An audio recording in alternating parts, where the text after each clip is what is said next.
Cette moitié d'année qui me reste et qui m'a déjà fait vous présenter en vitesse l'apologue d'Achille et la tortue me fera aussi vous parler du mariage, qui est également une affaire de moitié. C'est bien la question que se pose Freud. Comment chacun choisit-il sa chacune et réciproquement? C'est d'ailleurs un titre que j'ai proposé à un collègue pour un cas clinique. Pourquoi se marie-t-on? Et pourquoi, comme résultat, la langue dit-elle qu'on est mari? C'est là tout ce qui anime le tiers livre de Rabelais, où Panurge est occupé par le problème de se marier ou pas, et qui a inspiré à Molière nombre de ses comédies. Évidemment, pour cela, il faut d'abord renoncer à jouir tout seul de son propre corps. C'est bien là que l'amour a sa place. S'il est ce qui fait que la jouissance, qui pourrait se satisfaire toute seule, accepte, selon l'expression de Lacan, de condescendre au désir. Pourquoi condescendre au désir? Il suffit de connaître l'étymologie du verbe désirer. Desiderare veut dire, au sens propre, regretter une absence.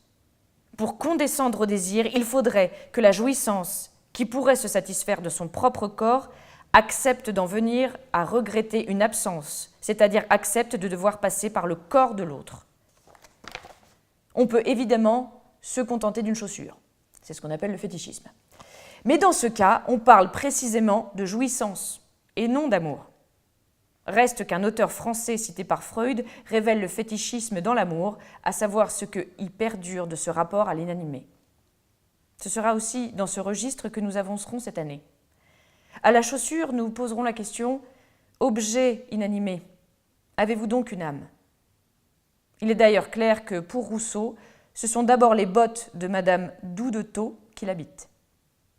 À ce propos, le schéma que je vous ai introduit me rappelle, de par son creux, la chanson que, bien inspirée, j'avais inventée à l'époque de l'école normale, quand Lacan y venait. À chacun sa chacune, à Lacan sa lacune. En fait, le problème, c'est que c'est à chacun ses chacunes et à chacune ses chacun. Avec ceci que Freud nous indique la voie de comment on les trouve. Les divins détails sont là les repères que nous pouvons chercher chez Dante, chez Rousseau, chez Goethe, chez Gide et aussi chez Catulle. Pour finir sur Achille et la tortue, je demanderai qu'est-ce qui lui plaît tant dans cette tortue? Eh bien, ce qui fait qu'il court après elle, c'est sa carapace.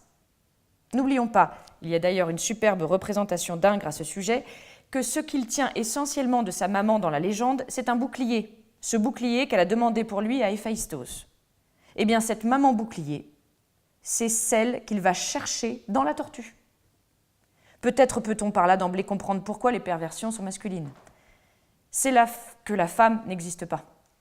Voilà la conséquence du côté homme. Les femmes, dit-on, n'ont pas de perversion. Elles se contentent d'avoir des enfants. À la semaine prochaine.